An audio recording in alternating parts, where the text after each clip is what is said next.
नमः सिद्धेभ्यः, ओम नमः सिद्धेभ्यः, ओम नमः सिद्धेभ्यः। अहिंसा परमो धर्म की आचार्य गुरुवर विद्या सरदी महामुनि राज की, अंजन गिरी के पारसनाथ भगवान की, अंजन गिरी के वीर हनुमान की, परम पूज्य मुनि श्री 108 दुर्लभ सरदी महाराज की।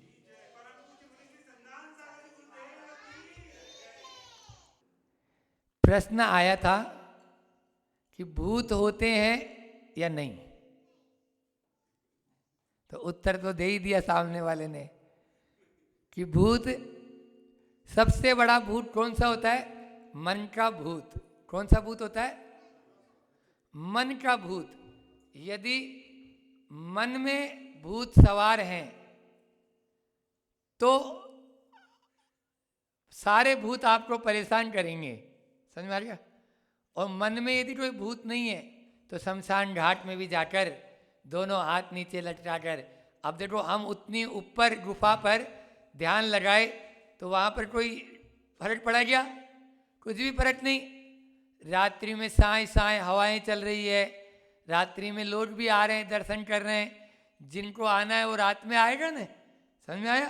तो इसलिए डरना नहीं सबसे बड़ी बात, क्योंकि मन का भूत ही हमें डरा देता है। और जो डर गया फिर वो आगे क्या बोलेंगे उसको? वो डर गया, समझ में आ रहा है? इसलिए अपने आप को देखो, भूत का मतलब, बहुत अच्छी बात बच्ची ने पूछा है, तो भूत का मतलब जीव भी होता है ना। जीव यहां पर है या नहीं है बताओ, तुम्हें बताओ गौरांशी।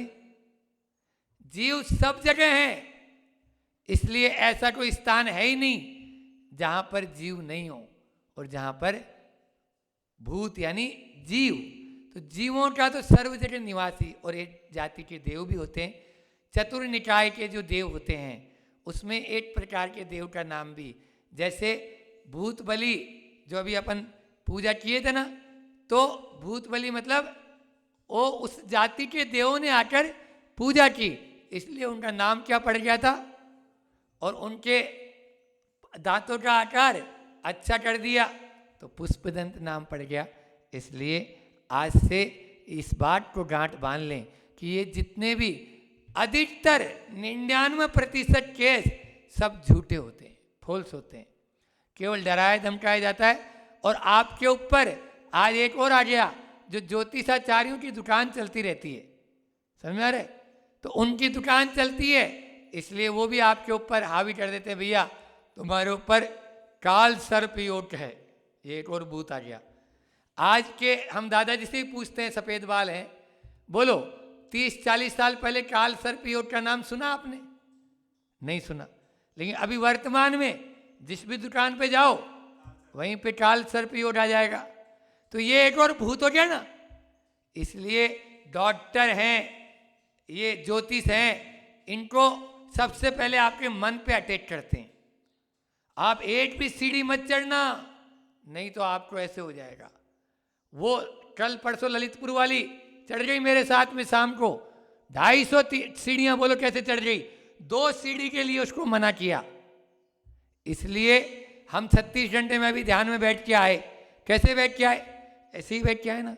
इसलिए अपने ऊपर हावी नहीं होने दो, अपने मन को स्ट्रॉन्ग रखो, विल पावर, आत्मविश्वास को मजबूत रखो, ठीक है ना? आत्मविश्वास मजबूत बनाने के लिए हमें पहले अपने कॉन्फिडेंस को मजबूत बनाने के लिए हमने कल परसों 4 बात बताई थी कि कॉन्फिडेंस को मजबूत कैसे करें। तो वही 4 बात आपके सामने रख के अपनी वाणी को विराम देंगे अभी, तो कि 4 बात लेके जाओ। तुम भी सब नए लोग हैं ना, इसलिए फिर से दे देते हैं। सबसे पहला है कोऑपरेशन। कॉन्फिडेंस को मजबूत बनाना चाहते हो, आपस में हम कोऑपरेशन रखते हैं तो कॉन्फिडेंस अपना भी मजबूत होता है। फिर कोऑर्डिनेशन यानी पूरक, एक दूसरे के प्रेरक, एक दूसरे में कोऑर्डिनेशन होगा, आपका कॉन्फिडेंस मजबूत हो जाएगा। अपन को हाँ कोई भी पूरक मिल जाता है कि अभी पहाड़ पे चढ़े तो महाराज जी तो चढ़ ही रहे हैं साथ में, चलो अपन भी चलो चलो, तो अपना आप ये कोऑर्डिनेशन। फिर कॉम्प्रोमाइज, कॉम्प्रोमाइज का मतलब है समझौता। टकराव नहीं, समझौता आपके कॉन्फिडेंस को मजबूत बनाएगा। टकराने में आपको कॉन्फिडेंस लूज होगा और समझौता में कॉन्फिडेंस मजबूत। जी जी कहना सीखो, हाउ, बुंदेलखंड में बोलते हैं ना हाउ। हाँ, ये कॉन्फिडेंस को मजबूत करेगा। और कंट्रीब्यूशन यानी मदद, 4 बात याद रखना गौरांशी, कोऑपरेशन, कोऑर्डिनेशन, कॉम्प्रोमाइज और कंट्रीब्यूशन, हम बहुत आगे बढ़ सकते हैं। इतना ही रखेंगे। अहिंसा परमो धर्म की, आचार्य गुरु और विद्यासागर जी महाराज की जय। आप सबकी ओर से और मैं अपनी ओर